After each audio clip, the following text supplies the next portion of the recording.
Yeah, we are recording. Great. Well, hi everyone. A big warm welcome to this Food Talks halfway through the calendar year now. A great time to pause, reflect and ask some big questions, and no bigger than how food can save the world. My name's Dan Crossley. I'm the Executive Director of an organisation called the Food Ethics Council. We're a not-for-profit based in the UK, and our purpose is to bring ethics to the centre of the food system. Hence, this topic and theme is very close to our hearts. So I'm genuinely really excited about the discussion tonight and the people we'll be hearing from in a few moments.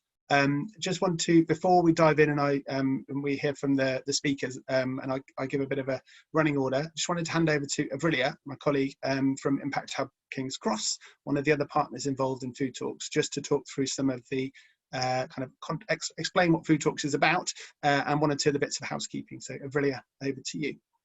Thanks, Dan.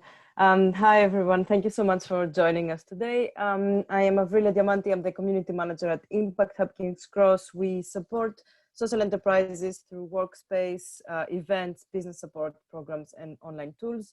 As Dan said, we are recording this session, so feel free to turn off your video if that makes you uncomfortable, but I would really suggest you keep your video on. It's quite nice, even though we're far away from each other, to see all of your faces. You must have noticed that you're all muted, apart from the speakers that we have with us tonight.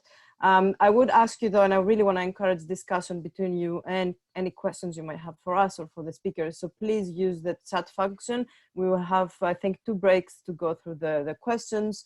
We might not get through all of them because usually we have quite a few questions coming through, but we'll try to do our best to select most of them. And yeah, Food Talks. So this is part of a regular Food Talks series that has been running for a few years now. And it is a partnership of 4 organizations, Food Ethics Council, Impact Hub King's Cross, Organico, and London Food Link, part of Sustain. The idea of Food Talks is to stimulate debate and empower people to take action on critical food issues. This year's theme has been, we're all emergency respondents now. Before I hand on to Dan, who can explain a little bit more about today's topics, which is how food can save the world, and introduce our speakers, I just want to mention a couple of things. So first of all, we have introduced a donation scheme for the first time. Thank you so much for all of you that donated. This is to help us cover some of our costs and our time for running this event. But to thank you for your donations and your participation tonight, our partner Organico are offering a food hamper, including some of their organic and Mediterranean products, which is worth £70. So at the end of the event, I'm going to select randomly one of the people that donated, and I will contact you via email. So keep an eye on your email if you want to have some delicious food be delivered to you. I also lastly want to mention that our co-working space and King's Cross has reopened. So if you know anyone or yourselves are looking for a safe, flexible workspace with a really nice community of kind of like-minded people, Food Ethics Council are a member of us as well. Please spread the word. We could really need the support, and I would appreciate any help. So yeah, I would pass it back to Dan to kick it off. Thank you, Avrilia. I'd echo that. We've been part of the Impact Hub King's Cross community for a number of years. It's a fantastic community to be part of. So as I said, my name's Dan Crossley, Executive Director at Food Ethics Council, and we're going to be here from the sort of running order for today, if you like. After we'll stop this intro in a few moments. We'll get the audience to do a very quick poll using a thing called Mentimeter. So either through, if you've got a smartphone or in another browser, you can open up and answer just 2 or 3 quick questions, just so we've got a sense of who's in the room. Then I'm going to be in conversation with Carolyn Steele. We'll introduce all of our speakers more fully in a moment, but author of, in particular, recent book, Sitopia, How Food Can Save the World. Hence, we've shamelessly stolen the subtitle of Carolyn's book, I hope you don't mind, Carolyn, to prompt our conversation today. So that'll be for about sort of 30-35 minutes. Then we'll go sort of, I might draw in 1 or 2 questions from the chat box then potentially as we go through, as I'm in conversation. So do keep your comments and questions in the chat box as you're listening in to Carolyn in that first part of the discussion. And to help us, because there's quite a few of you online, perhaps put a sort of capital Q in the chat box if you've got a particular question you want to raise. Otherwise, feel free to share, useful things you're working on, examples, questions, comments as we go through. Then after that, in conversation bit, we'll hear some short contributions, about 5 minutes or so, from Safiya Robinson, Sister Woman Vegan, and then Abi Aspen Glencross, who is head of grains at Duchess Farms and also co-founded the Sustainable Food Story. Both have got fantastic stories and insights to bring, so looking forward to hearing their contributions. And then we'll have sort of 25 minutes or so at the end. Really will help me with questions bringing in from the audience to put to that panel of three, if you like, and then we'll wrap things up at the end. So that is the kind of plan running order for today. So the purpose of today is to identify opportunities to, I guess, use the power of food to address some of the big challenges we're facing. And I'll come back onto my computer. Hopefully you can see me on my computer now. The one last thing to do before we sort of dive into the meat of it is just to do a quick poll. So for those of you that are able to, if you have, I say, either on a smartphone, or you can open up a separate browser on your computer if you're on a laptop, for example. And if you go to www.menti.com and then use the code 10704. So at the top of the screen here. So menti.com, MENTI.com. So open a separate browser, menti.com. And then use the code 10704. You don't need to add any spaces. So menti.com 10704. And there's just a handful of questions just to start us off so we know who's in the room. The first question is, which one of these best describes the sector you're from? If you represent the sector, you may be an interested individual. But just, and again, this is not an exhaustive list, but just some of the sectors categories. Interested to know who's joining us. And many of you already filling that in. I'll just give you another few moments to fill that in before we move on to the next question. Lots of people from the third sector, quite a few from food and farming businesses, a fair few from academia, and quite a lot of interested individuals, and a few others as well, which is great. I'll just give you another last few seconds. Anyone else that wants to answer that? Then we'll move on to the next question, which is a geographical question. So I'll move on to the next one now. And if for any reason you're having trouble accessing this, don't worry. Feel free to put your comments in chat box if you can't access this for any reason. And then where are you based? We just want to get a sense of where people are, again, for no other reason, just them to understand this sort of virtual room where people are. We're based, Impact Hub King's Cross is obviously based down in London, and we often run in-person events, hence we expect a skew towards southeast England, which there appears to be, but it's fantastic that we've got people joining from other parts of the UK, some from rest of Europe, from rest of the world. Would love to hear, do put in the chat box if you are from the rest of the world. We'd love to hear what countries you're coming from and how far afield we're stretching. Just last few moments on that. We'll go on to, I've got two more sets of questions. I'll move on to the next one now. So the next one is try and keep this to a one-word answer if you can. And this is a text answer. Hopefully this works. I just want you to complete the sentence. Food is blank. So food is blank. And then some words will appear on the screen. Try not to be swayed by the words appearing on the screen. The more people that say that word, the larger that word will appear. But feel free to add your own word. I've got some good answers coming through. Food is life. Food is everything. Food is magical. Food is wonderful. I'm not surprised by given the audience. There's lots of, I probably could have predicted some of these words, but no, it's fantastic to hear. Food is delicious. Food is nourishment. Food is connecting. Food is healing. Food is us. Food is happiness. Brilliant. Keep those coming. Just the last few moments. We'll do one last set of questions. And we'll keep moving. What we'll do, we can share these afterwards if these are of interest to people. We can share these when we do a follow-up note in the next few days' time. Thank you. Food is awesome. I agree with that one. Some food. And the last one is a sort of how much do you agree with the statement question, from strongly disagree, which I think is either 0 or 1, up to strongly agree. Just 4 statements. Just give your intuitive reaction. There's no right or wrong answer to this, but do you strongly agree or disagree the world needs saving? Secondly, now is the time for a food rethink. Thirdly, food can save the world. And then fourthly, we will build back better after the pandemic. So just to read those again, firstly, does the world need saving? Do you strongly agree or disagree? Now is the time for a food rethink. Strongly agree or disagree. Food can save the world. And then finally, we will build back better after the pandemic. So again, last few moments on that, and then I'll stop sharing that screen for a moment. So again, I think the general message being very strongly, again, perhaps the audience may or may not be typical of the wider population, but now is the time for a food rethink. By the nature of joining this, you are very much in agreement with that. Most people think the world needs saving, and again, significant proportion thinking food can save the world. A slightly more mixed picture, or perhaps some skepticism about building back better, but still above 5. Thank you for that. It's really, really helpful. With that, we will stop the sharing. Pleased to know we'll dive in now, and I want to speak to Carolyn. Carolyn Steele was author of Hungry City, and most recently, I think beginning of this year, Carolyn, I believe, Sitopia. I said how food can save the world, which I would say this, and I would promise I would say this even if Carolyn wasn't here, but it's genuinely a fantastic book. And this is not this event is not a sort of formal part of Carolyn's book launch where we're sort of paid to say nice things about the book. Genuinely, this is, I promise it's not.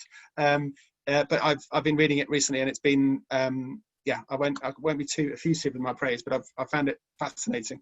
It took a little while to read, but only not because it wasn't interesting, but because I felt like I need to read paragraphs and pages again to sort of think about them. So it's quite a book that's really thought-provoking, but again, strongly recommend it. So we're going to do this sort of half an hour, just over half an hour or so, in conversation with Carolyn, and we haven't sort of pre-prepared this. I haven't sort of given Carolyn a brief of questions necessarily that we're going to. I've said 1 or 2 things we might talk about, but the idea is to keep this fairly conversational. So what I want to do is, first of all, Carolyn, is to ask, I guess, 1 or 2 questions, sort of relatively quick-fire questions, and then I want to dive in and give you space to talk about, I guess, the sort of the food journey that we go on through your book, and then at the end, perhaps come back to the sort of live context of where we are now. Even since writing the book, the world out there has changed a lot, and just reflect on what that means and what we should be doing. So that's sort of where I want to go with it. That's okay. I want to start with again, this is not pre-prepared, so Carolyn will feel free to shoot me afterwards. I just wondered what your earliest food memory was, Carolyn. Oh wow. Well, by the way, I should just say thank you so much for having me, and I found that whole kind of survey thing really fascinating, and yes, I wish that was a reflection of the wider world. If it was, we wouldn't need to have this conversation, frankly. But also thank you very much for the kind words about Sitopia. What is my earliest food memory? Ooh, I mean, the horrible truth is it's probably one of those kind of little cans you used to get of Heinz baby food, if I'm really honest. I seem to really remember liking the chocolate mousse one, which clearly I was being fed from fairly early on. I should say sort of mushed vegetables cooked lovingly by my mother, shouldn't I? But I don't think they did that in those days, sadly. So yeah, that's probably it. Not very exotic, but that's probably as far back as I go. Yeah, that's great. And it's interesting. I'd love to hear.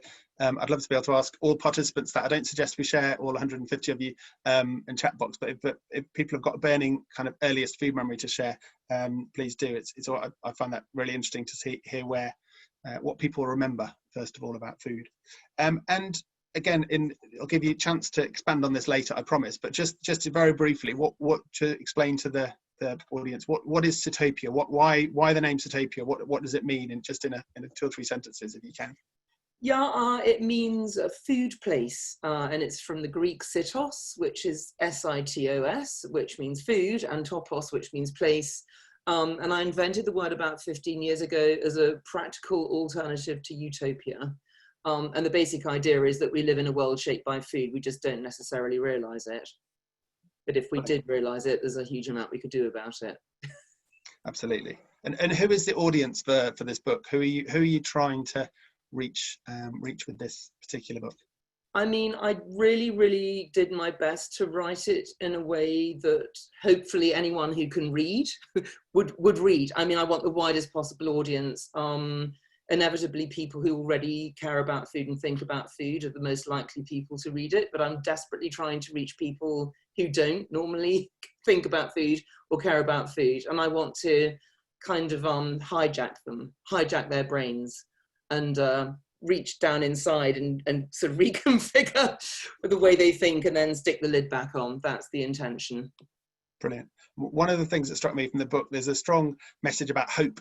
I wonder what gives you hope, particularly at the moment, I guess, but what in relation to food, what sort of drove you and what's giving you hope at the moment?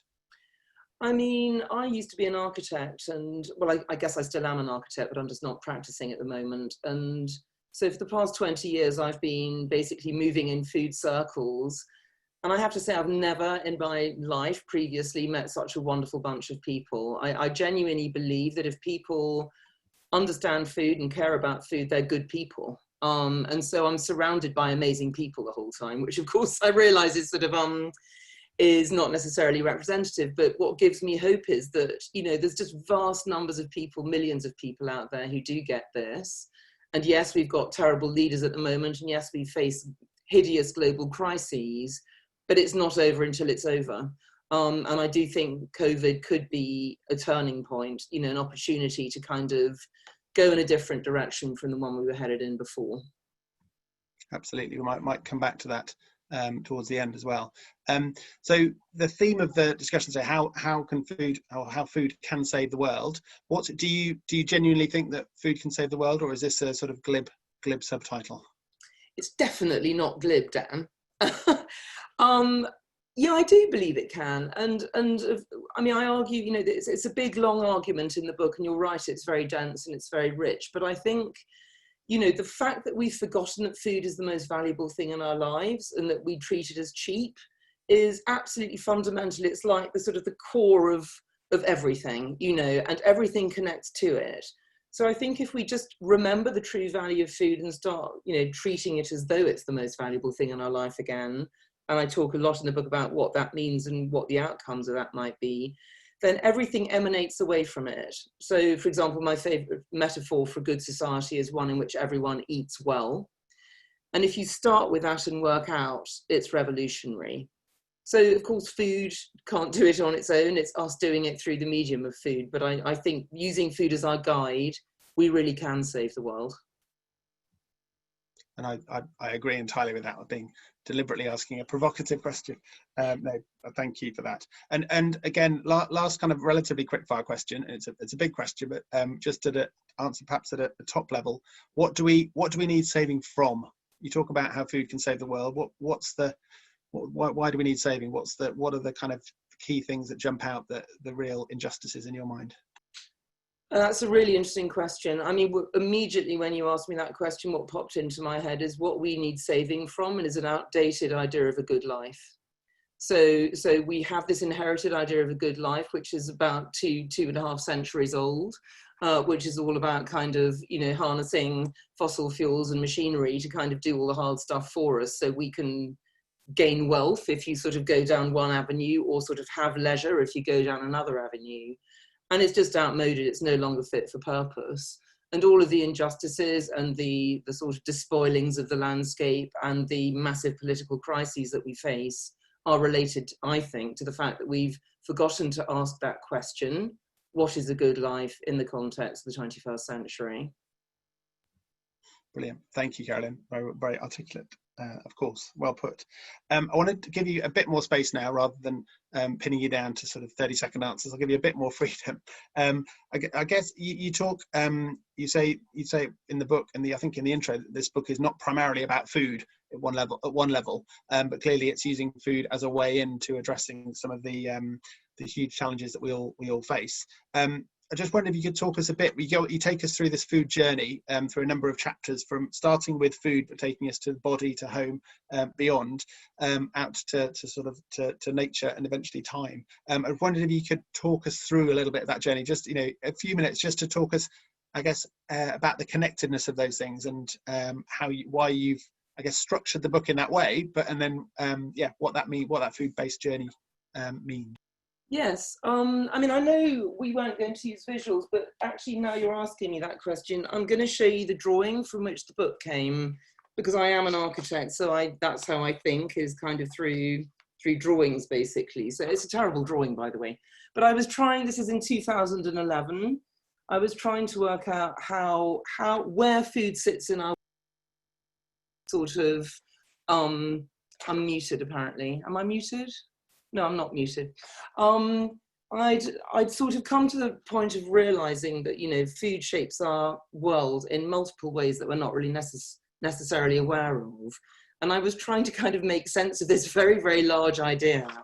And I did lots of drawings at that time. And among them was this drawing. So I drew a plate of food, and then I drew a table around the plate, and then people around the table, and I started drawing arrows saying sharing, connectedness, family, and so on. And then I draw a cook figure that could normally be, a mother or a father, or, just someone who cares.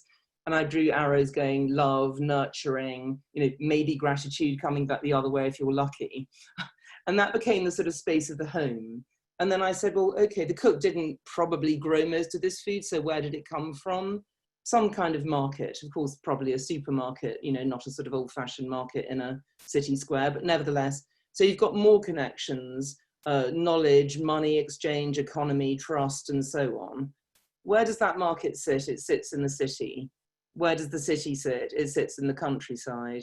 Where does the countryside sit? In a thing we might call nature.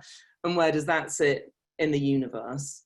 So, I mean, the drawing took about 10 minutes, but that actually became the structure of the book. So it's like, I mean, it's a very architecty idea, but it's like a section through all of those overlapping circles. So it's like Blue Peter, isn't it? Here's one I made earlier. That is the structure of the book. It goes from food to the body, the home, society, city and country, nature and time. And what I discovered amazingly, and this book took 8 years to write, and so it's kind of a chapter a year, really. What I discovered is there's an amazing symmetry about this, because food is life, because we eat living things that we kill so we can live. So that's a sentence I like to say, because it reminds us that this thing couldn't possibly be cheap. And then at the other end, you've got time, which of course is about mortality and the fact that as living beings, we're part of an eternal cycle and we're not here forever. So if you like to say, life plays death across the book, the body, that chapter. So at each scale, if you like, I'm asking the same question, which is how can we use the lens of food to ask what is a good life? That's my question. So it's a food-based philosophy.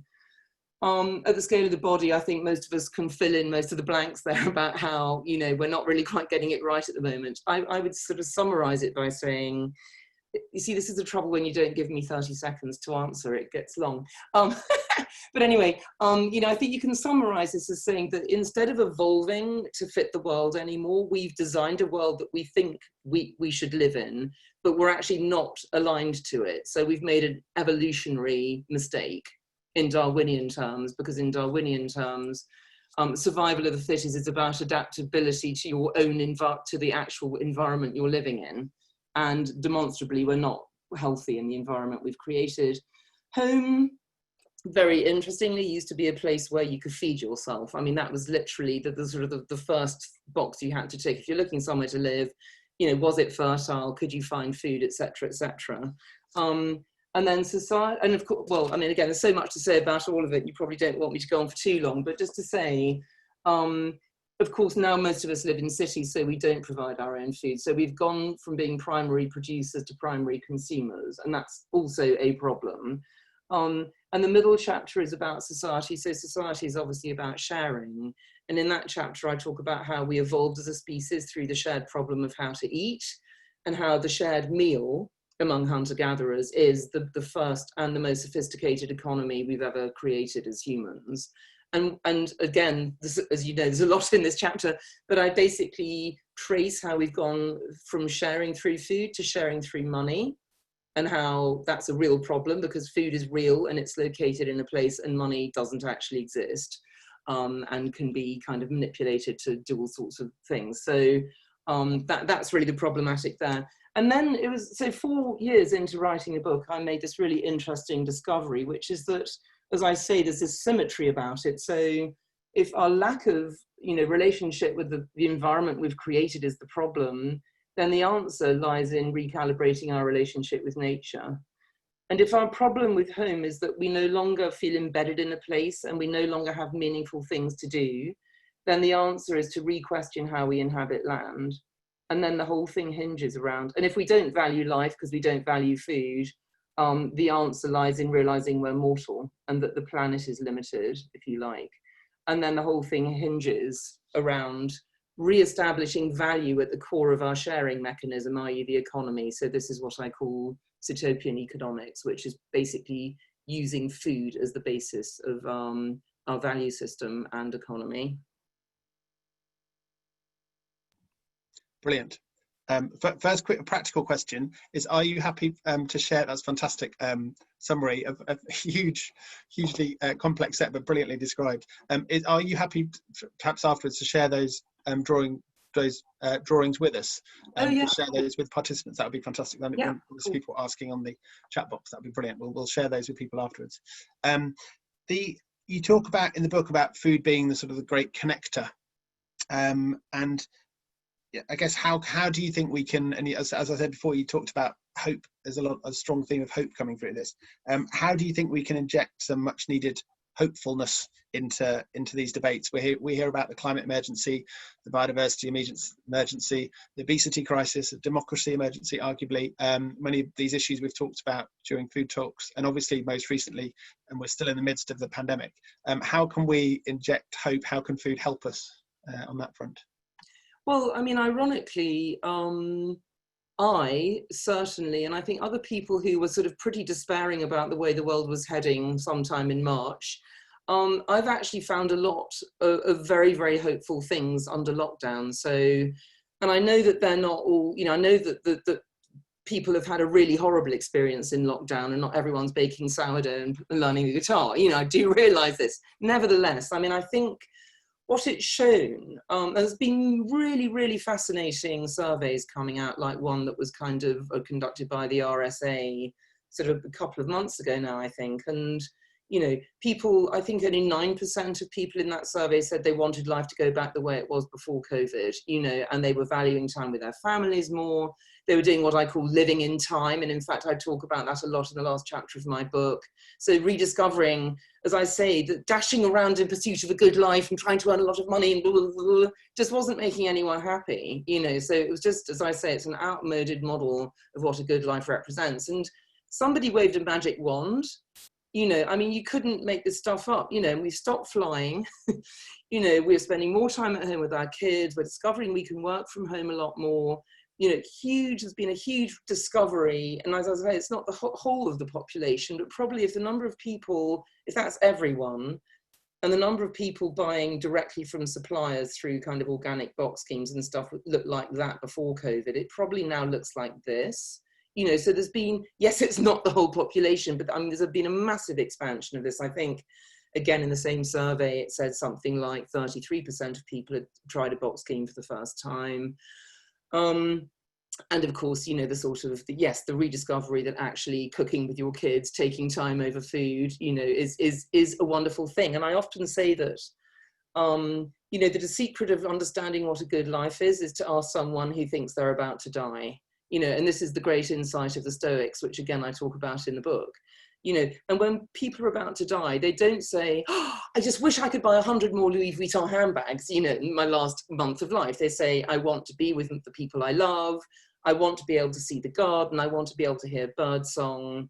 I just want the meaningful stuff. And you think, well, ironically, under lockdown, we've kind of been given the meaningful stuff and we like it. So that for me is an incredibly hopeful thing that politicians with vision and leaders, community leaders with vision, so, because let's not get over optimistic and expect actual politicians with vision, certainly not in this country at the moment, and I don't care who hears me say that, then we can actually, we can build on this. And, already, as I say, these new networks, food networks in particular, have been set up, caring networks as well, neighborhood networks. It really is the basis of the kind of resilient green community that we absolutely need to build going forward. So I'm really hoping that in one way or another, some of this is going to stick.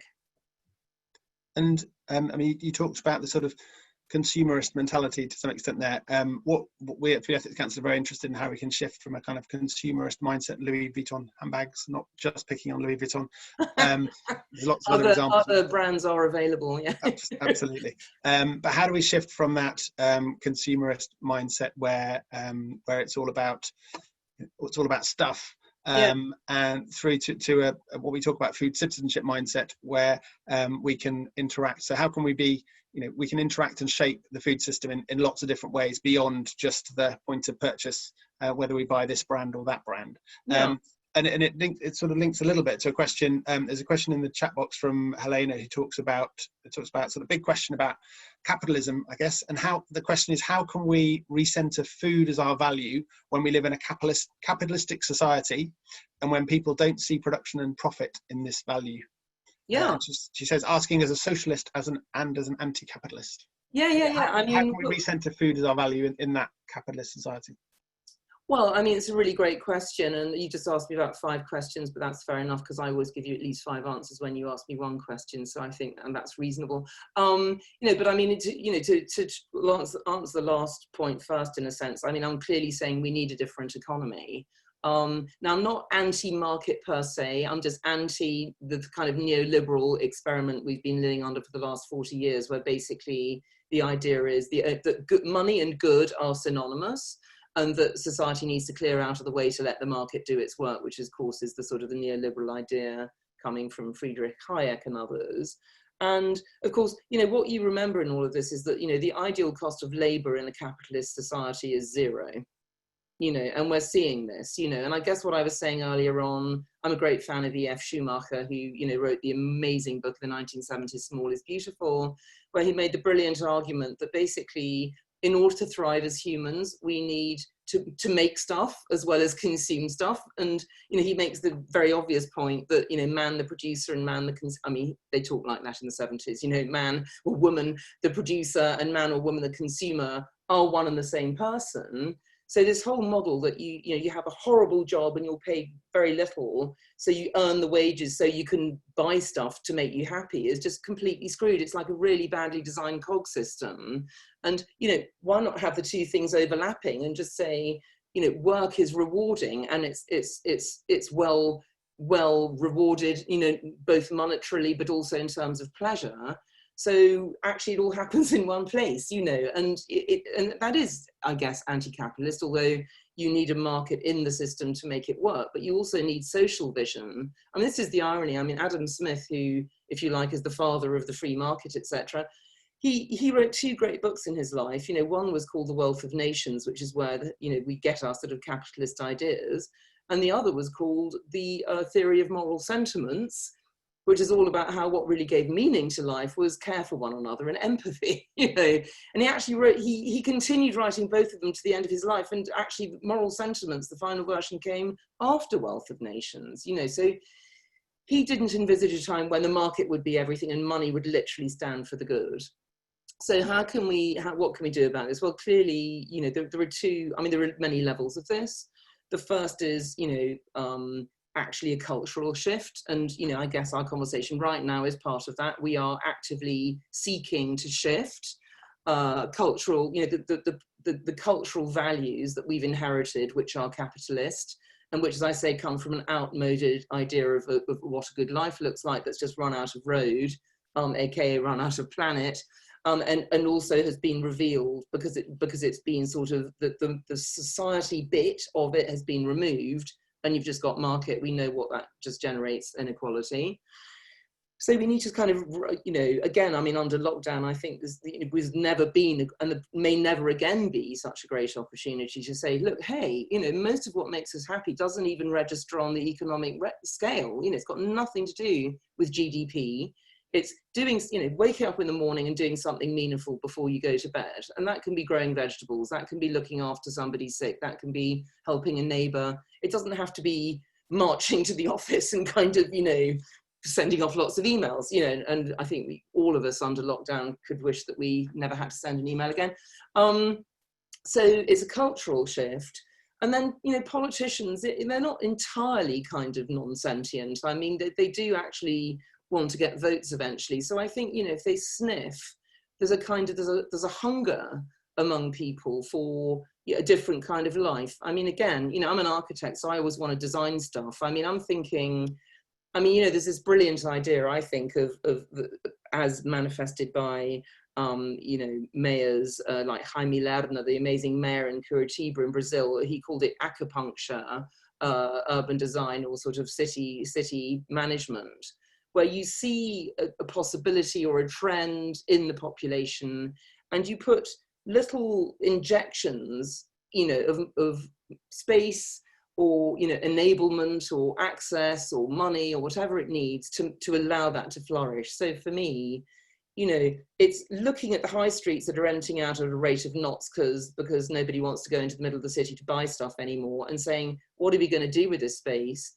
How about community hubs, you know, places where you know, young kids can go, based around food, I would say that, but, you know, community kitchens and gardens, but also they could be food hubs for, you know, producers to come bring food into the city, you know, kind of a reinvention of somewhere between the community hall that used to exist and the wholesale market that we seem to have forgotten the point of, you know. So, I mean, in my head, as I say, because I think spatially, I see huge opportunity to create infrastructure that allows a different kind of flourishing. It's a rethink of the city and the countryside, which is another big question.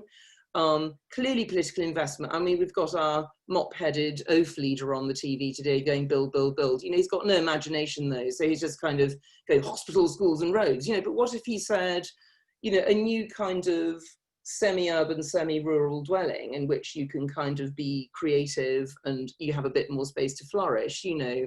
What about looking at sort of connectivity between city and country? What about sort of a really amazing reimagination of what city centres can be as community spaces? I mean, there's just so much possibility. But of course, you know, in the end, vesting value in food, it's partly, I mean, everyone listening to this does it because we all, you know, we all get food. So we all, if you like, spend as much energy and love and care and money on food as we can, because otherwise I don't suppose we'd be in on this little chat.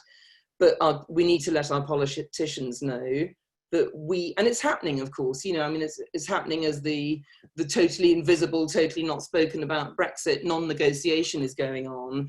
You know, there have been these amazing, huge campaigns with millions of signatories saying, we don't want chlorinated chicken, you know, I mean, so there is a big political movement actually happening at the moment that I think it just takes a little bit to sort of capture that, make it visible and raise it up another level. And we could really be cooking, obviously, with hydrogen, not gas. Thank you, Carolyn. Just want to bring in, there's a sort of linked question, I guess, that Graham put a little while ago now, but just builds on what you were talking a bit about the sort of leap from our shopping and individual choices we have as our shopping. So he says, how can we change the context of where we can find good food and make it easier to do the right thing? So moving beyond our own individual choices to shape wider choices or wider options, perhaps. Yeah, that big jump from policy and, as I said, political engagement to shopping, it feels like for some people feels very, very separate. But do you see that as, do you see those two things as food as being separate from policy, political engagement, or food is not separate from anything, Dan. There's no life without food. So food's in absolutely everything. So and sorry, I didn't mean to Dan you then, but you know, I was being slightly deliberately, you know, comedy outrage that you could possibly suggest food could not be connected to everything. But you know, I live in a street in the middle of London. It's a Georgian street. If I look out of the window, I'm near a corner. There are 4 shop fronts on those corners. Now today they're all domestic. They've all been converted into living spaces. One of them's a shop window for a estate agent. But when this bit of city was designed in 1830, those were food shops. You know, probably 3 of them would have been a food shop and 1 might have been a hardware store or something. So literally I would have gone out of my house, walked 10 yards and had, you know, probably the equivalent of what, you know, sort of Tesco Metro give you now, you know, back 150 years ago, or nearly 200 years ago now. So, you know, this idea that sort of convenience can't occur in another way other than sort of the system that we've now evolved, which is based on food logistics, and it's based on, you know, moving vast amounts of food around in a pattern that has absolutely nothing to do with cities, you know, is kind of, it's false. I mean, cities evolved around the sharing of food, literally. I mean, there's a whole chapter in my previous book, which I guess in case anybody doesn't know, I should just flash in front of them, called Hungry City, in which I basically ask the question of what does it take to feed a city? And there's a whole chapter in there about the market, and how, you know, many cities, I mean, you know, Borough Market pre-existed London, you know, the Forum pre-existed Rome, the Agora pre-existed Athens, you know, so all of these cities evolved around places where people came to share, to exchange both goods, but also ideas, you know, and for me, it's really, really fundamental. And I mean, I would struggle to think of something that matters more. I think what's under threat at the moment, I mean, lots of people are saying democracy is under threat, and I think that's absolutely right. It is under threat because democracy depends on this thing called public space. In public space, I mean, traditionally was both physical, it was in the middle of a city, it was where everyone had to go because they had to get food, but it was also a place of public exchange. So basically, you know, the buying and selling of food and political ideas all happened in the market. And if you think about any city founded before the motor car, if you go to the middle of it, which all of us instinctively do, you will find a market square with a town hall on it. And then usually hovering in the background, a church or a mosque or some other kind of religious institution. So this is an absolutely fundamental civic relationship. And there is no exchange of food that's apolitical. It just doesn't exist, because eating, the act of eating is always a political and an economic act of one sort or another. It's a social act, cultural act. It's absolutely at the core of everything that we do. And for me, you know, a really, really, again, huge opportunity now is to say, okay, city centres have died. We've been through this whole wave. You know, we had the supermarket wave and, you know, all sort of the exchange of food left the city completely. Then we had the second wave of Tesco Metro and all, you know, the little convenience stores coming back. But actually people want to buy their food online now. Why do they want to do that? Because there's a new idea of a good life emerging, which is that you just never leave your house. And that's dangerous too, because the internet, as we keep discovering, can't replace public space. So I think we need a response to this. And for me, it would be providing really attractive, really exciting, enticing spaces to do with food, whether they're hubs, as I say, or, you know, farmers markets already exist, but they're normally in very contingent spaces. You know, they're normally in kind of, you know, a school playground, and they're only sort of open for 3 hours a week or something. And that's partly because farmers need to actually farm rather than flog their food. That's fine. But, you know, I think there's absolutely, again, a gap opening up for places people could go to be social. And I don't think we're going to stop wanting that. You know, I mean, Aristotle called us political animals for a reason. You know, we're animals, which means we need nature, but we're also political, which means we need society and we need each other. And food is right at the core of those two sets of needs. So I think, you know, as I say, it's a very, very interesting time to ask, what is the role of public space in the city now? How does food and public engagement, how do those two things connect? Because they're really profoundly connected. And if we let it go down the Deliveroo road, you know, for me, that's a massive opportunity lost, you know, as well as far as I'm concerned, a very amoral way of eating, because, you know, food should not arrive on a magic carpet unless you're, you know, the king of Persia 1500 years ago. Brilliant. Thank you, Carolyn. I'd love to keep talking for ages. We've only got about 2 minutes left in this bit, but there is, and I'm conscious there's quite a few questions come up on the chat box, which is brilliant. Keep those coming. What we'll do is we'll sort of collate some of those and come back to those and put them to the whole panel in a few minutes. But if I can just do a last perhaps three quick fire questions. They're not simple questions, but three quick fire. Just one of the ones that just jumped out from, you mentioned, I think Aristotle. I think it was Anjali said, just would love to understand, again very briefly, where your influence from Greek philosophy and Buddhism came into the book, because there's a strong strong nod to that throughout the book. Which, very briefly, what's the very briefly, okay. Well, what I discovered to my joy and amazement is that, in a way, the Stoics, the Greek philosophers, including Epicurus, and that's a whole other story. He is a Stoic in my view. He needs to be resurrected from this weird idea that he's just into pleasure. He's not. They are like Western Buddhists, and it's all about living in the here and now. It's all about acknowledging you're going to die someday, and that just being present in time is the key to a good life, and enjoying necessity. This is a really important point. So get hungry and then enjoy eating. And Epicurus says you'll never get greater pleasure than that. So for me, it's the foundation of everything. It's really, really interesting. And can I just say one other tiny thing about a really important thing about Aristotle? The other key idea of his is what he called oikonomia, which is the word from which we get our economics, ironically. And it means household management. So oikos is basically house, nomos is management, oikonomia. It means the ideal city is one in which everyone has a house in the city and a farm in the countryside, and the farm feeds the house, and therefore the city is self-sufficient. And again, it's the basis of a lot of utopian thinking. And I think we need to bring the idea of oikonomia back in some way. So that's another key idea for me. Brilliant. I know we've got people like some of our council members on, like including Dr. Nigel Dower, philosophy professor, and others who I'm sure would love to ask lots of follow-up questions on that. Just from the world of philosophy, I guess, down to just finishing off last couple of points. Firstly, if you, given the current context, we touched on this before, the COVID-19 context where we are now, so you published this book probably, in terms of your book launch timing, probably wasn't ideal, it's fair to say, just before the lockdown sort of hit. If you had a chance to rewrite part of your book now, a few months later, would you change anything in there? Just again, very briefly. You know, I'm so glad that I didn't, wasn't still writing it when COVID happened, because I would have had to have rewritten the whole book. But actually, there are bits of the book. There's page 162. I basically say, we're far better at collaborating in times of crisis. It's no accident that the most visionary social programs came out of the US and UK in the past century. The New Deal and the welfare state came in the wake of the Wall Street crash and the Second World War, respectively.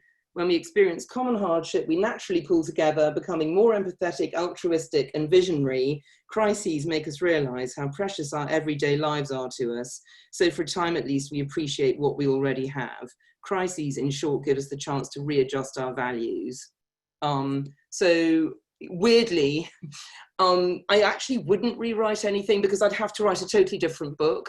And maybe I will write that totally different book someday, but it's not that I would change anything that I've said. It's just that COVID has so weirdly reinforced so many of the things I am already saying. That's kind of surreal.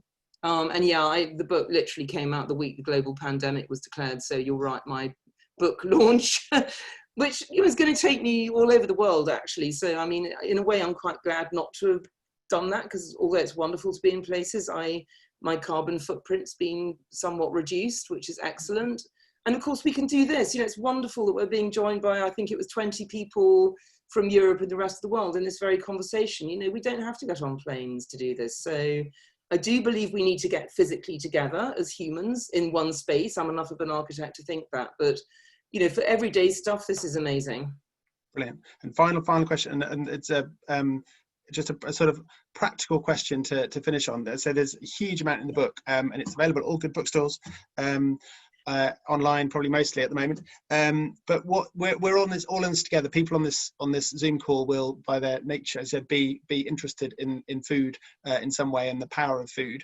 What's your sort of take-home message for people? What can we do? What should people do to make that change that we want to see? What's the sort of take-home message?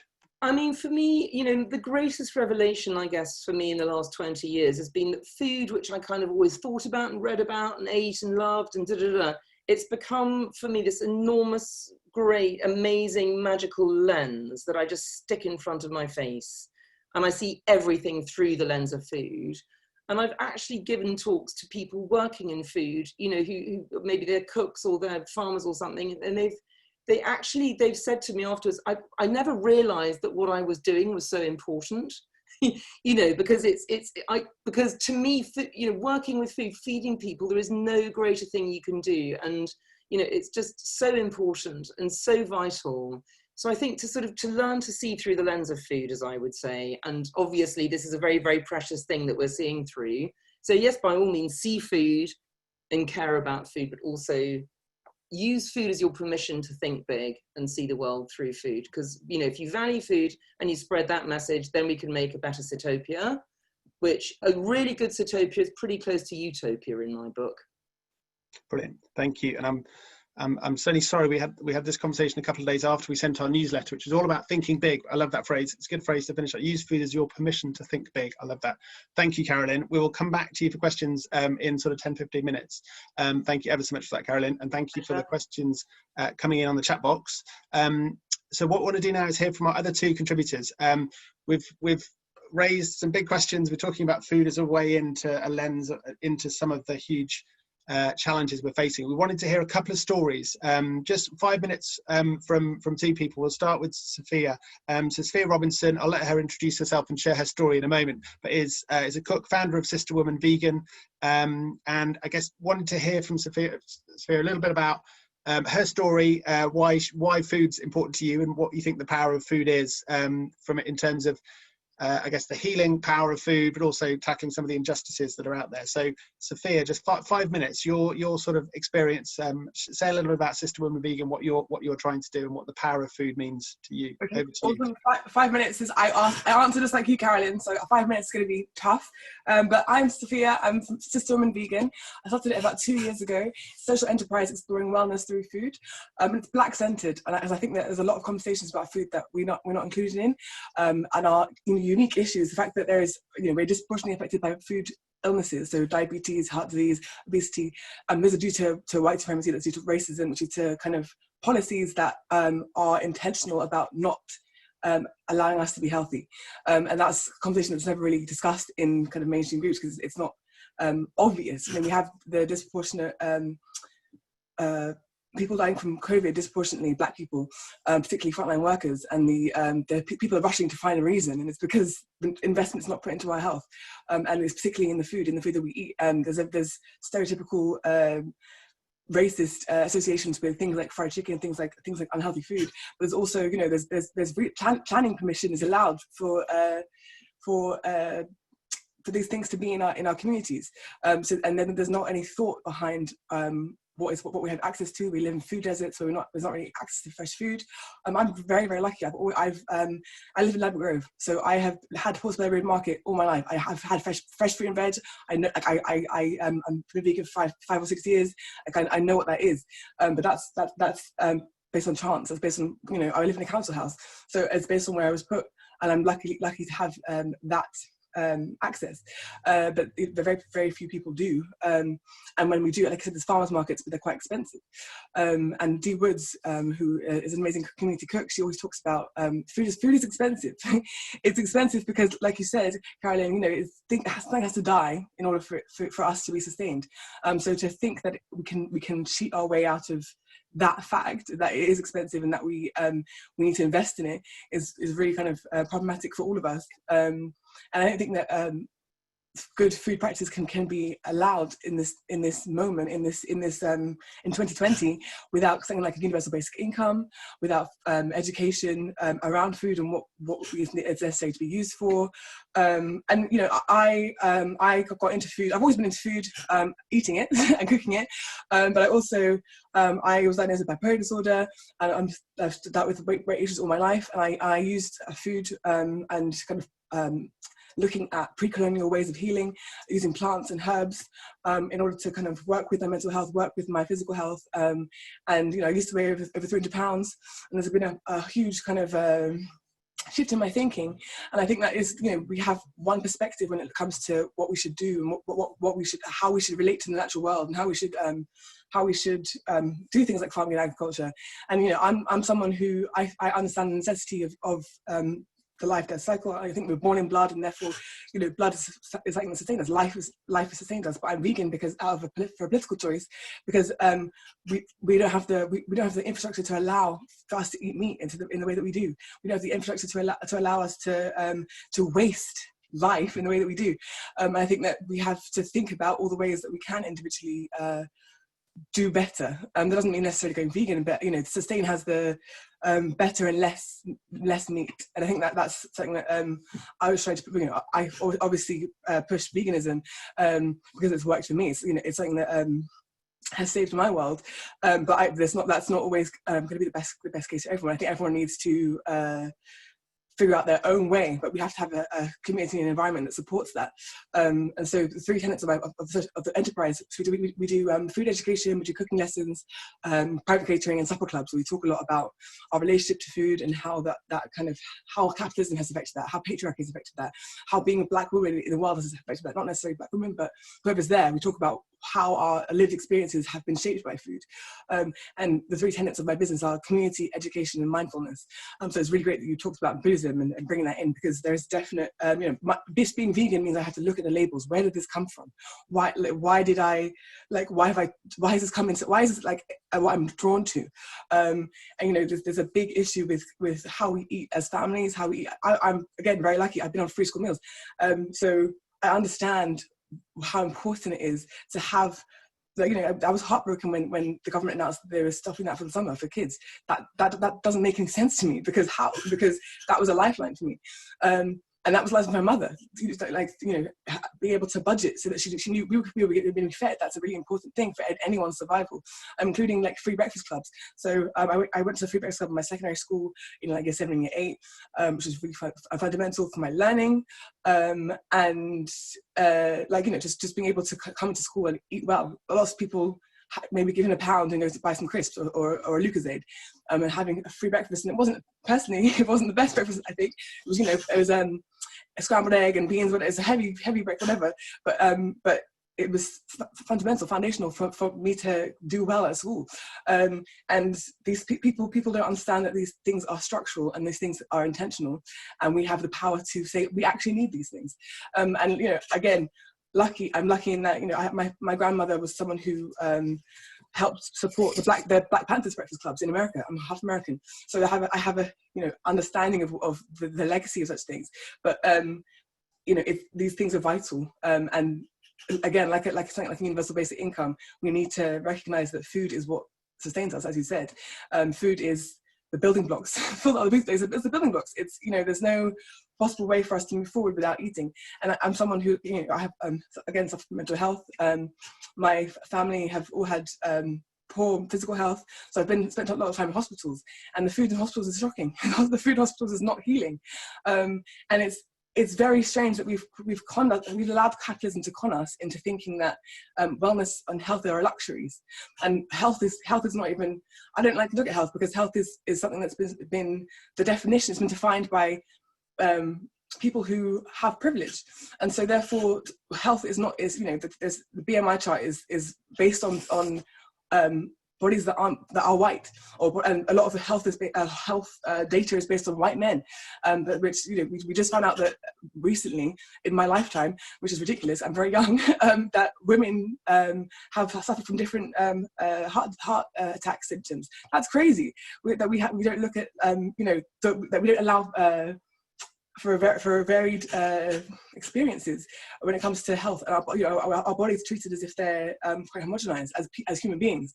And what we have to understand is that we start off that way, but our conditions change that, our environment changes that, and so we have to really look at the environment people are in and what they have access to, and also stop this kind of shaming culture around food, where you know, people. I saw I think it was Lewisham Food Bank had a. They tweeted about someone messaging them, was, why are you giving away free crisps in the food parcels? And it was like, it's a pandemic.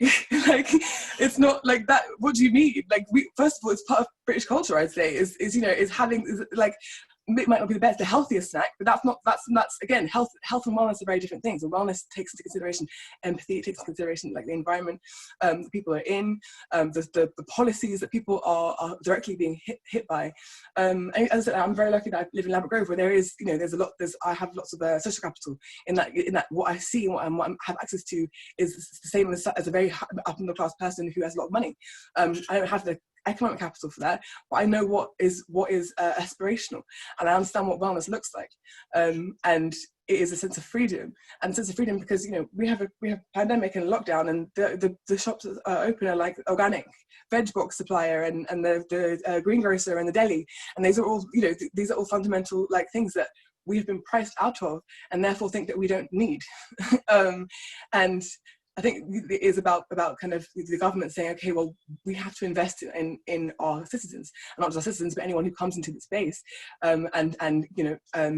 exist here, because we all, as I think this is shown again, we are collective. We're not individuals. We have individual power. We do different things, and we make decisions as individuals, maybe, but we're not individuals. What I do is going to affect everybody else that I come into connection with, even if I don't actually speak to them. My decisions will have an effect. Like you said, with your book tour, it's very sad that you had to miss it, but you can see the offset of that, and I think people don't really look at their lives, their individual lives, in that way. And I think community, education, mindfulness, those are the three things that we all need to kind of focus on, especially the education part. Figuring out what you don't know. I think we all have areas that we don't ever think about, because we think a lot from our own perspective. We think a lot from our own pain, I think, from our own source of pain, which makes sense. But I don't think that we're encouraged to widen that. And my positionality means that I have had to look at, I've read what everyone else has read, and I've also been like, well, this doesn't make sense to me. This is not my experience written on these pages. So what am I missing? And there's a big difference between what diseases and what food-related things affected pre-colonial Africa and what affects African diaspora after colonialism, after the slave trade, and that is something we have to all think about. Like, why is that? And why do we not recognize that and put that into personal responsibility, rather than kind of making that under the government's remit or under communities? As you said, it will only happen if we have kind of stronger, more structured communities, and that are local, that have the ability to fund either trips to a farm or urban farms for young kids. Like, working with kids has been so rewarding, because we have like young Black children, and cooking and just teaching them plant-based eating and all these different things, because they are so open to it. They just they don't know any better. And it's unfortunate, because when you speak to adults, they know better. They just don't want to do any better, because they don't think it's their responsibility.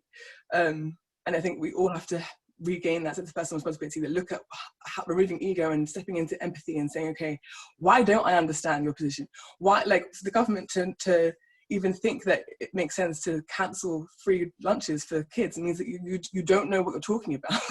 You're not fit, you're not doing the job correctly, and that's a problem. And we have to kind of, as you said through your keynote, we don't have politicians that we can have faith in. I'm probably gone over time completely, but yeah, we don't. Yeah, so I think it takes. If we can think of anything, I don't think that we look at ourselves as individuals, but we have to assess our level of personal responsibility, and our level of kind of why don't we care? It is that we are in a structure, in capitalism doesn't allow us to care. Neoliberalism doesn't allow us to care, because it just tells you that what you want is important, and what you need is important, and anybody else is a distraction. And that's not been my experience. It's the community is where healing comes from. Community is what gives you the tools to move forward in this life. And again, I think that's COVID has shown that. All the mutual aid groups that have popped up, all of the if you just look at the protests, that wouldn't have happened, I don't think, pre-lockdown, because there was, we are all suffering in the same way. We are all sharing a similar pain, in that we are suddenly understand freedom has been taken away in some aspect, and that's not a feeling that most people kind of acutely aware of in their day to day. And I think this is a powerful moment, because we're all can see very clearly, okay, maybe I don't understand, but I know this doesn't work. I don't know what could work, but I know this current system doesn't work. And you know, people are suddenly seeing like the hypocrisy of so many, you know, Jeff Bezos gaining 23 billion during lockdown. What? And his staff are dying of COVID. That doesn't make any sense. Yeah. That's immoral and inhumane, right? Or Wetherspoon's boss firing all his staff and saying, "We're going to work at Tesco," and that's shocking. That's, people are suddenly seeing, okay, capitalism is where is the care? Because human beings, we care. We are. That's one of the beautiful things about us, is that we are personal. It's personal. Like we need to be in communities. And we, you know, again, it's so lonely to not be. We're already locked in our heads. We have to find ways to convene together. And again, I started off my business at university, doing a meat-free Monday, doing it with my halls, and like finding ways to build community. I was in Newcastle, so I was far away from home, and cooking Jamaican food for my northern and whatever and international housemates was really beautiful. And that's where Sisterwoman started. It was realizing like the power of community and the power of food, and you know what we would talk about during those days. That started off the education, mindfulness, and community. We would like, I don't know, we would do laughter therapy and do like massage after the meals because we felt so close to each other. And it was you know, it was the university like a loving mother, alma mater, whatever. I think that we tried to recreate that, and I don't think we do that as human beings. We don't like in our home, as a child, we are given so much care by our mothers, and we don't actually try and look for that elsewhere, except for like in a romantic partnership. And we can find that through a friendship. We can find that through a community. We can find that like through like that really powerful like kind of feeling of feeling like looked after. That's important, I think, to the human experience, and it's something that we are literally born into, most of us, and sadly not all of us, but it's something that, you know, we can all recognize, this kind of nourishment. I think we need to get back to that, like the idea. People always like, oh, do you cook all the time, like do you cook this for yourself? I was like, yeah. It's not, you know, obviously I've had to shape my whole life around this, because our society doesn't allow for me to cook every day if I was doing a 9-to-5 traditional corporate job. But like, I've recognized the importance of it, and I'm seeing more and more every day the ways that people are trying to incorporate it back into their lives, and seeing again also how much labor it is. So maybe that will change the way that mothers and women are treated in their homes, because okay, wow, this is actually a lot. And yeah, basically my business is everything is connected, and then what I'm saying is everything is connected, and yeah, education, mindfulness, community, I think will lead the world. Thank you, Safiya. That's fantastic. I'll let you run over, but because there were comments coming in like Safiya rocks, Thank and you. I was like, it's huge, no, generally hugely inspiring. So I make no apologies for we've adapted the time a little bit, but thank you for that. There's loads I'd love to come back to, but one of the first of all is just bring in Abi, a final contributor, and then we'll have a little bit of space for questions and comments from the audience there. So thank you, Safiya, and connecting very well, the whole connecting power of food, very much connecting to what Carolyn was saying before. So I wanted to come to Abi now. So Abi, is head of grains at Duchess Farms. I'll let her explain that, sort of heritage and alternative grain farmer, and also co-founder of the Sustainable Food Story. Has a very interesting backstory as well. You may not be able to go into that in full, Abi, but just again, love to hear a little bit from you about your story and the power of food as you see it. So over to you, Abi. I think you're muted at the moment, Abi.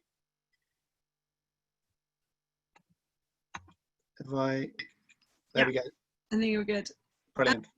Yeah. So my backstory, my entry into food was quite a weird one. I suppose I started my career as a lab meat scientist. So I actually came to this sort of save the world paradigm through biotech, which is quite controversial because it included things like GM and that sort of thing. And I was really bought into we need to grow more food and produce more food to save the world. And I believe that for a long time, as a lot of us still do. And then I learned a lot, and actually learned a lot about the amount of food that we feed to feed animals, and the way we waste. And I realized that maybe I was just putting a gaping a plaster on this sort of gaping wound that is our food system. I was just saying I was going to solve everyone's problems when actually there's so much more and we have to solve our own problems. So I actually left to be a farmer, and I worked at Stone Barns and Blue Hill in the States, and I was working at a few other farms trying to help them with if biotech could help them, and then I just realized that this is ridiculous. But I remember saying to one farmer in Hertfordshire who was on about 1,000 acres, and it was all wheat, and I was like, where does all this wheat go? And he said, well, to be honest, most of it goes to animals. And I was like, but why? And he was like, well, it's a consistent market. Some years it pays, more than it costs to produce and stuff like that. And I was like, this is actually insane. Like, how is this happening? And then once you get into the politics of food and the social side of food and subsidies, you realize that this system is so broken. And I suppose I come from it from a more producer side. So I'm now a first generation farmer at Duchess Farms with Oscar and the Harding family. And I think most people think as first generation farmers as very small, very agroecological, growing veg, sort of, somewhere just outside of a city. But we're on about 700 acres. So it's quite big. And my goal when I started farming was to help farmers move away from high input, so lots of chemical growing. So if you cycle around Hertfordshire in the summer and you see all that wheat, there is a huge percentage, I would say on over 90% of that wheat is sprayed liberally throughout the year. So if it's not fertilizer, it's growth suppressants, and if it's not growth suppressants, it's insecticides. And that is because we have a system where we subsidize fuel and chemicals more than we subsidize labor, which is needed. And that's why there was a really good question on why, how high value goods, so bread from a bakery in Hackney, is equated to a posh lifestyle. And the problem is that we subsidize completely the wrong things. So in farming, we subsidize a farmer for having land, doing nothing with it. He could do what he could do what he wants with it. You get money for just owning land. So if you're a small farmer growing organically with a lot of labor, your outgoings in comparison to your incomings are going to be so skewed.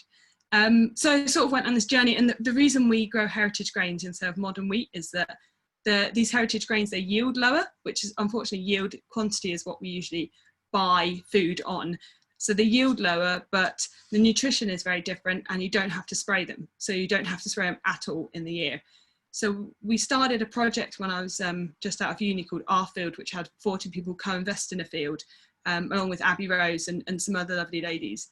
And those people could invest in a field, and they could help the farmer decide on what was going to be grown, how it was going to be grown, where it's going to be sold to.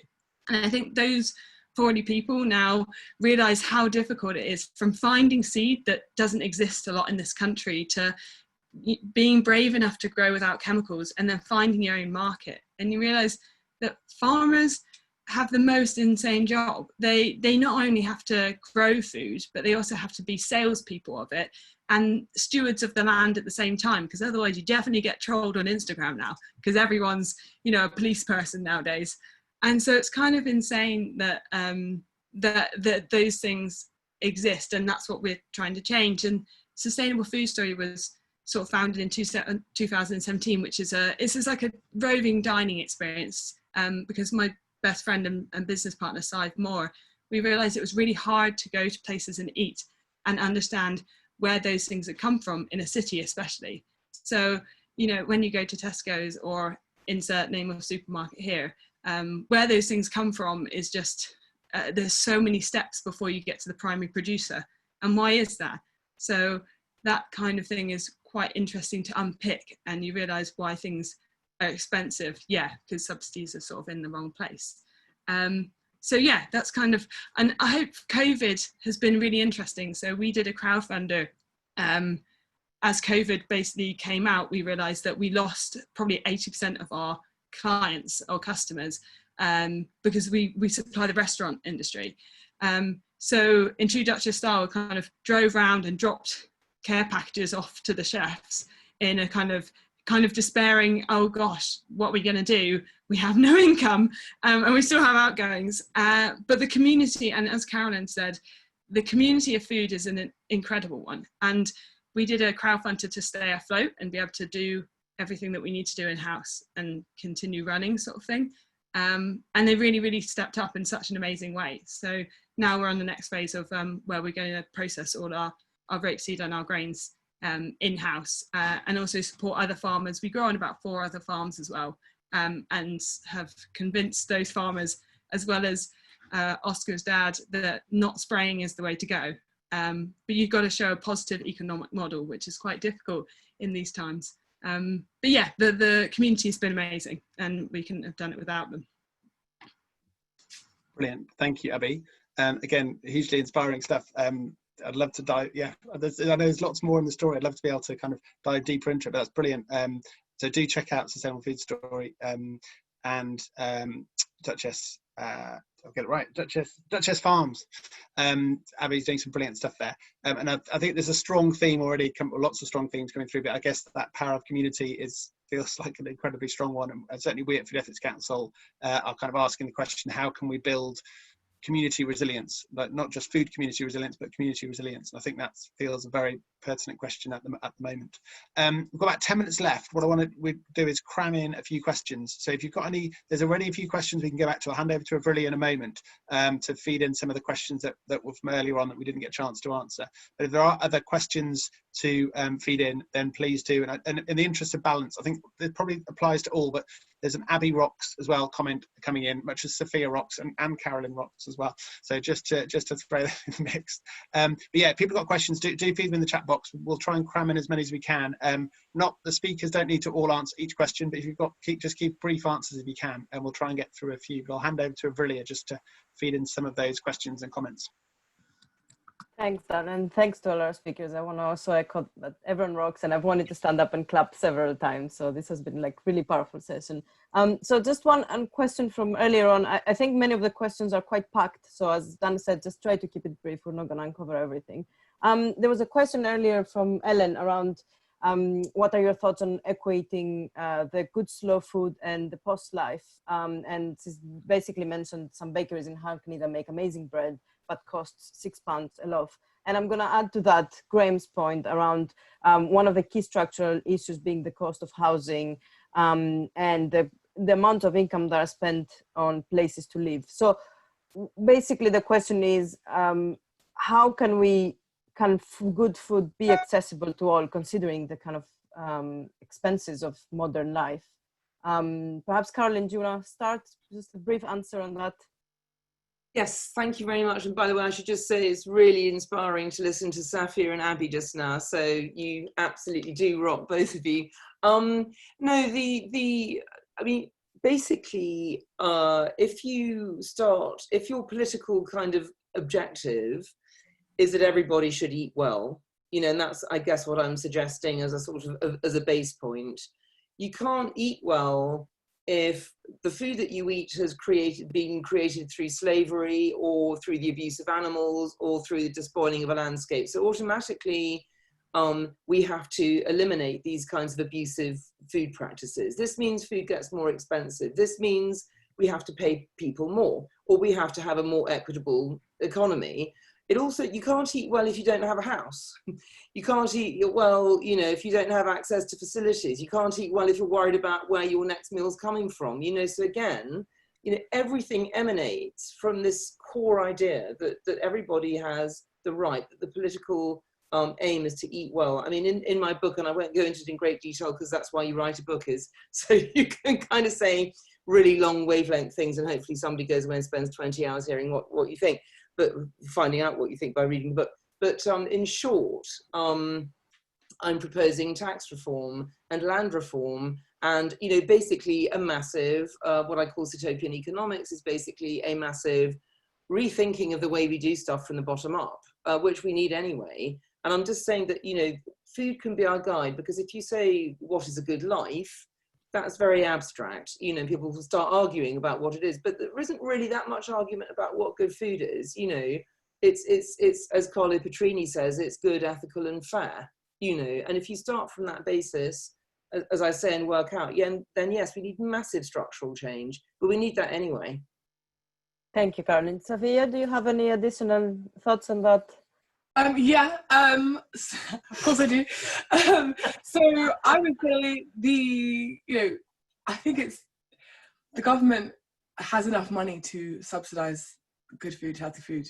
They just gave all the MPs money to work from home, a ridiculous amount of money to work from home, and you know they've decided they decide where the money goes. We have the money to we have the proof of the sugar tax. The sugar tax is great, but the sugar tax it goes to fund children's charities about food, which is needed and necessary. But we also, if we're subsidising unhealthy food, we can also, if we're taxing unhealthy food, we can subsidise healthy food as a balance. So it's really strange that they recognise.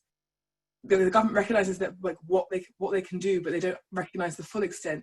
They still think that it's an individual choice to be unhealthy, and that's a mindset problem. That is a, like, again, it's a problem with, you know, I think a lot of doctors also look at healing in a very kind of what is from a capitalist mindset of, you know, what is the problem? How can we problematize this? How can we pathologize this? And that's not really helpful or productive when, you know, the problem is the environment. The problem is, you know, our lack of our capitalism making us not live in communities, not is globalism making us not think locally. It's all these different things, and unfortunately we look at it as, okay, this person wants to be unwell because they choose to eat bad food, and the idea of choice is something that capitalism is a myth. It's a capitalist myth. And so I think a lot, again, it's about, in order for us to do that, we need people in government who can understand. I think food is one of those things where, you know, people won't understand universal basic income in terms of housing or in terms of these things. Unfortunately, hopefully they can get there. But universal basic income in terms of food, it shouldn't be confusing. You already put money into food banks. You already put money into this, that, and the other. You already put a lot of money into the NHS. You could redistribute those funds, and you would invest in health. You'd invest in wellness. You'd invest in preventing rather than curing with whatever.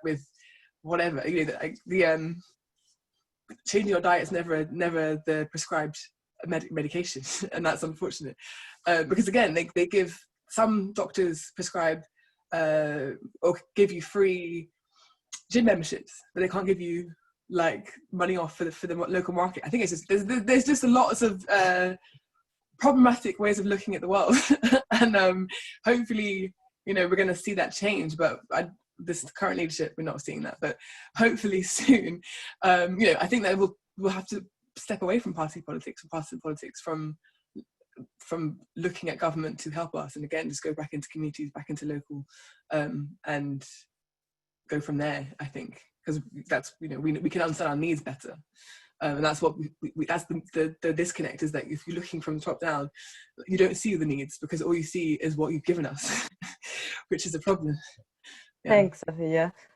Mindful of time, Abi, I'm going to jump to another question because I want to ask one more question, and then I'm going to start with you. So there is a couple of questions around our population growth and kind of sustainable means of production. And I think we have heard a lot of things. For example, Carolyn, you mentioned kind of community-centered, the whole town is based around the market. Abi, would you have any other thoughts around that? How can we kind of feed our growing population in a sustainable way? Yeah, I think a couple of things. One is that there are not huge amounts of schemes to get people into growing food on different scales. So there's some sort of routes to work through smaller farming, but to get your hands on land as someone who wants to get into farming is actually really difficult, especially if you want to grow something that's not veg, and even that's hard enough. And the Landmarks Alliance and Sustain and places like that have done really great work there. But I think that's going to be really interestingly changed. The agricultural bill gets revised next year. It's getting revised now. And at the moment, yeah, exactly. There's two tiers. One is where you get paid on how much land you have. And then there is some greening policies. So borders around the edges of your field and that sort of thing. But there's actually nothing in there for producing good food for people. And actually that's the worry with the new bill, that again, there'll be a lot protecting the birds and the bees, but you can't eat the birds and the bees. However, it will make large landowners have to think about how they make money from their land instead of just being given it by the government. And like I said, you know, there are a lot of subsidies for fuel and things like that. So that's one side, is looking how can we get more people back on the land and more people working in food from a producer side as well. But then there's also the looking at like the prices of fuel was actually brought up here as well, and how would that level good food, the cost of good food. And I think again, there's so many of these things. It comes back to universal basic income, or minimum wage and that sort of thing. They're all sort of entwined very, very, very, very closely, I suppose. But yeah, I had another point and it's gone. All right, thank you, Abi. I think we could go on forever. The discussion is very vast and very interesting, but I'm really conscious we only have 2 minutes left. So Dan, I might pass it back to you just to close it off, but thank you everyone for your responses. Yeah, thank you, brilliant. Thanks everyone. Conscious, there's a lot. I'd love to have longer time. We try and squeeze a lot in, but hopefully we've given everyone reasonable airtime. Thank you for all the comments that have come in. What I want to do just in the last minute, I'm just going to put up a poll. So please, if you can, please stay with us just literally for the last 2 minutes. I just want to carry on with the poll we were doing before. There's just I think 2 last questions, and I'm going to put that on the screen now. Hopefully you can see that. So again, back onto menti.com using the code 10704 for those of you that can. The last 2 questions. One is just, what insight have you taken from today's food talks? Again, there's hopefully lots. I've certainly taken lots of inspiration, lots of insight. So it's a slightly unfair question, but just, is there kind of one thing that jumps in your mind? I hope so. Of all the many things you'll have taken, what's the one thing that jumps out? First one that's come up, that's a good one. Women are powerful. I would support that, absolutely. Anything else? So yeah, what insight have you taken from today's food talks? I would love to just hear some brief answers. Building communities around food markets, diversity is critical. A new name for my ethical, sustainable, people-focused farm. We need change now, we need radical change. Using food as a lens, community is key. Food is a powerful lens. Global food system needs sorting, etc.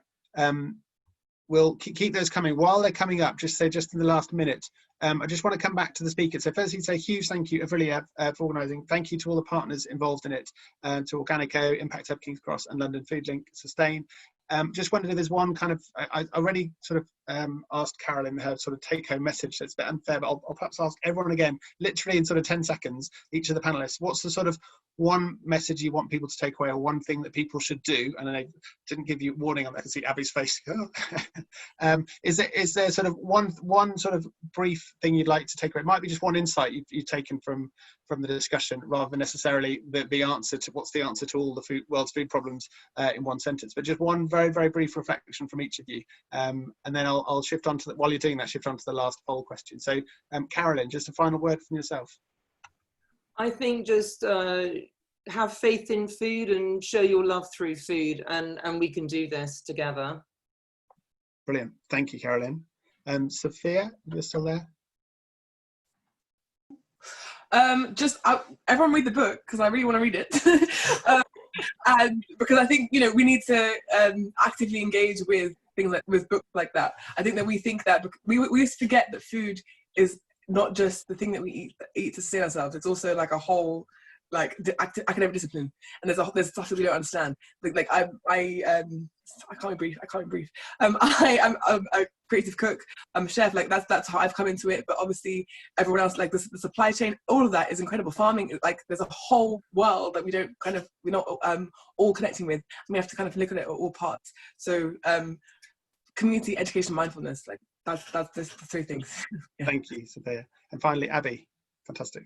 Yeah, I think I love the eat food, mainly plants, from Michael Pollan, and know your farmer as much as you can, wherever possible. I think that's at least one thing. If you know who grew it, hopefully it can't have come that far, or if it did, that they were treated in a way that has some form of respect. Fantastic, very well put. Well, a final huge thank you to all our 3 speakers and to everyone else for joining. I hope you found it as enriching and as empowering as I have. I'll do a few very brief notes of this, and we'll share this on our website, and we'll send an email to you in the next few days with links to those, and also hopefully Carolyn's pictures from earlier and a link to where you can get the book, I'm sure, as part of that. I just want to close and promise it's the last 30 seconds. If Carolyn will forgive me reading out a short paragraph from her book from the intro, if that's allowed, Carolyn. Are you happy for me to do that? It just because, again, I think it sums up a lot of what we've been talking about. It says, why food? Because it is by far the most powerful medium available to us for thinking and acting together to change the world for the better. Food has shaped our bodies, habits, societies and environments since long before our ancestors were human. Its effects are so widespread and profound that most of us can't even see them, yet it is as familiar to us as our own face. Food is the great connector, the stuff of life, and its readiest metaphor. It is, you might say, the most potent tool for transforming our lives that we never knew we had. Hear, hear, I would say to that. On that note, I will close. Big thank you. Please do stay in touch. We'll be running more of these food talks in the autumn.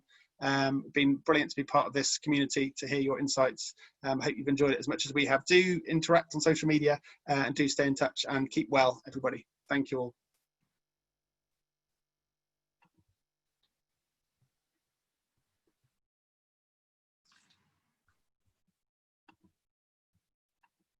Thanks, everyone. That was fun.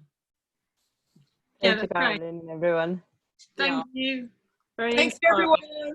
everyone.